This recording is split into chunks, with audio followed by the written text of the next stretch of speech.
Beat it up.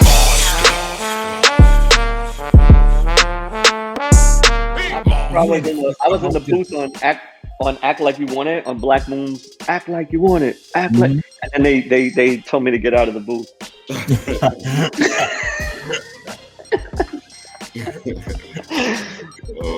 Buck was like, yo, Drew, you're doing good, but just look, go out there and tell us how it's. Those was the times though, because those are the times when everybody would go to each other's studio session. You know what I'm saying? Right. Even if they ain't have studio, and it was like an event. You know what I'm saying? Right. I would see niggas and they like, yo, you going to the studio tonight? Or Tekken still got studios at 9 o'clock. Everybody, let me get my weed. Let me get this. Smith & Wesson album. Smith & Wesson first album was my first album too. Like I was there all the fucking time. They're like, yo, we need ad-libs here. We need ad-libs here. We need an intro here. All that shit. Like, you know what I mean? Like, so. And we played around, but it was no fucking joke in there either. Right. No, it was. We played around, but it wasn't. You kept each other sharp, it, and it was. Sean used to say it like later on. It was like you got to exercise, like just like anything else. You got to. You could say practice or exercise. Like you have, like karate, right? They don't say practice in karate. They say you have to exercise your skills. Like you have to keep them sharp, and that's what you guys did for one another. And then that extended out when they worked with Pac, when Tekken Steel went in and Buck worked with, like, Son was on the same exact shit. Like, it was no joke in that studio. It was pressure, and if you couldn't take it, that's how quick I realized I was never gonna be an MC. Like, as a 20-year-old or a 19-year-old, I thought I could do it. I was like, why not? This will be fun. I got some rhymes. But once you get around and you see the different levels, then you if you're smart and you're clear-headed, you can recognize what it is.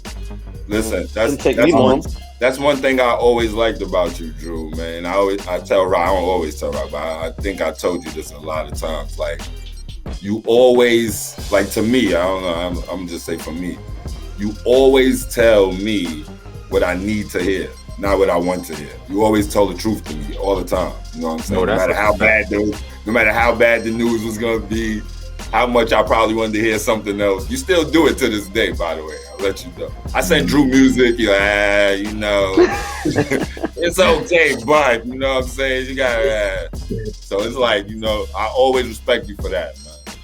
You know what I mean? Thank you.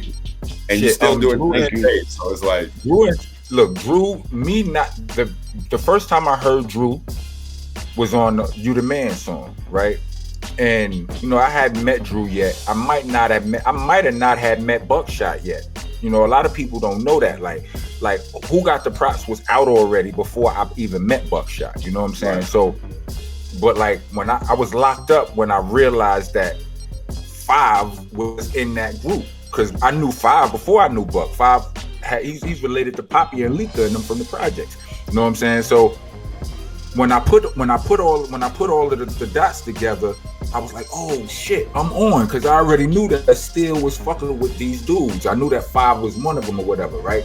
But when I came home and I saw Steel, the first thing he did was he played me Blacksmith & Wesson, and I was like it was the most incredible song in the world to me. Yeah, right? And God damn. I was like, yo, I should have been on that song, right? But then I was like, I thought about the name of it, Blacksmith & Wesson. I was like, I couldn't have been on that song. It was what it was. Right? That's so right. Right? Yeah, right. I should have been on that song. I should have been on that song. No, but listen, I'm saying, like, this is 19-year-old rap, right? 19, 20-year-old, and I'm hearing it like, because these is my Tekken Steel is my homeboys. Like, Buckshot is the outsider to me in my mind. Like, he's on the song with my home. Respectfully, he's on the song with my homeboys. Like, this is our end right now, right? So, but then I said to myself, Blacksmith & Wesson. I'm like, I didn't belong on this song, right? But then he played You the Man, and on that song, yeah. He said, I definitely should have been on that song. Yeah, Havoc from Mobb Deep. And this white guy from Bushwick to White Plains, who I was like, oh, I could have been on this song. Wait up, Drew, did you write that? I wrote most of it, but I always want to ask you that. I had some edits, and this is twofold. I was in a group with the kid named Gru, Gru. So Gru and Drew, and he was actually very nice. He was another white kid from Long Island, and he and I, when we were at Syracuse together, he and I were in this rap, fake rap group or whatever, and he helped me write some of that verse. The opening line was his. Like he said, it's the ill Caucasian, check the Bushwick to white plans the world in 7 days. And then I took it and wrote what I could write from there. And then one day we were going to a show and I needed to go rent a van. And Tech said he would come with me to rent the van out in Long Island. And we knew we were going to the studio that night to record the song. So I told Tech what I had. I had, whatever, how many bars. I don't know what I said, but there was something in there where I said something, I'll crush you like a raisin. What? I said something like, I'll turn you from a grape to a raisin, right? That was the rhyme. and Tech was like, Bushwick the White Plains of 47, that now I'm gonna crush you to a raisin. I could right. And Tech was like, nah, yo. Like, and he, so I had my paper and Tech crossed out certain words. And then he helped me with the ends, losing dough. So now they got to bet the kilo and how I finished it. So I had like a whole bunch of bars. Tech kind of marked the shit up, changed words, and that put it together. So no, I didn't. The answer is no. I didn't write it by myself. I had input. I definitely had an outline, but it was you didn't write it. You just had help. I had help. You did write it. So big up to Gru and big up to Tech. Big up to and Tech knew. Yeah, exactly. Thank God for Gru and Tech. Yo, you know what's bug? I swear, I spoke to Havoc this week. I spoke to Havoc earlier this week, like a few days ago, and he said that he was out somewhere up in Westchester, and I said, oh, I'm in White Plains right now, and he was like, oh, you're in White Plains? He's like, I didn't know you were from. I said, Havoc, we're on a song together. What do you mean? Bushwick to White Plains. And then he was like, that's right. You're on that song. I'm like, yeah. I was like, yeah, motherfucker. I'm on a song with Black Moon, Smith & Wesson, and Havoc from Mobb Deep, and me. Like, do you understand the credibility? That can never be taken away from me. Think about that. Look how honky and nerdy I am. Look how but you know how crazy that is, because when I heard the song, it's like, yo, this is Drew. This is Drew the rapper. I didn't see you as Drew the manager or nothing like that. I heard you as Drew the rapper. So I'm like, yo, this guy's nice. Like, yo, if I spit in front of this guy, you know what I mean? I gotta be like, yo, my shit gotta be like this, yo.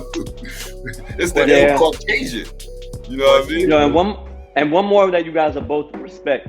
And Rock, you were probably there, or both of you were probably there, but we did a show with Wu-Tang in Toronto, in Canada. This is like in the height of Black Moon, like the first year of the Enter the Stage dropping, and Wu-Tang was just really getting going. And they were in the same hotel. We all have rooms on the same floor. And me and I don't know who I was with, but we get off the elevator and I seen Meth, and I don't know, I'm not gonna say the other Wu-Tang member, and I knew who he was, right? And he's coming down the hallway, and if you know Method Man, I know both of you do. He just looked at me and he just said, it's the ill Caucasian. Method Man started singing. Like, I never met him. I never nothing. And he just started singing my rhyme to me. Like, yo, that was the most incredible. That'll fuck you up. That's when you play it cool. You walk by cool. Then when you get in your room, like, oh, shit, Method Man said my shit. Yeah. I'm the Rockness Monster. And I'm here to let you know that I'm on Cameo now. Are you familiar with Cameo? It's a website where you can reach out to some of your favorite celebrities and have them send you shout-outs, personalized, birthday wishes, wedding congratulations. You can even have them quit your job for you. And now I'm there. You can use the Cameo app, or you can go on Cameo.com or the Cameo website. Find me there and make your requests. We also have special requests for business. If you want your mixtape dropped on, or your album any promotional things. Special pricing for that. See us there. Rockness Monster on Cameo. Rock on. Listening to Monsta Mondayz Podcast. Please join us every Monday from 8 to 10 p.m. West Coast time and 11 to 1 a.m. East Coast time. Every single Monday, Monsta Monday on the Dash app. Also, check out these awesome shows from the rest of our podcasting family. Funny Farm, East New York Radio, All Elements Mix Show, the Star Power Collective, La Cosa Nostra Radio, 5150 Mix Show, Block News Live, Vinyl Coffee Mix Show, and Hidden Gems. Check them all out under the Delicious Vinyl radio station.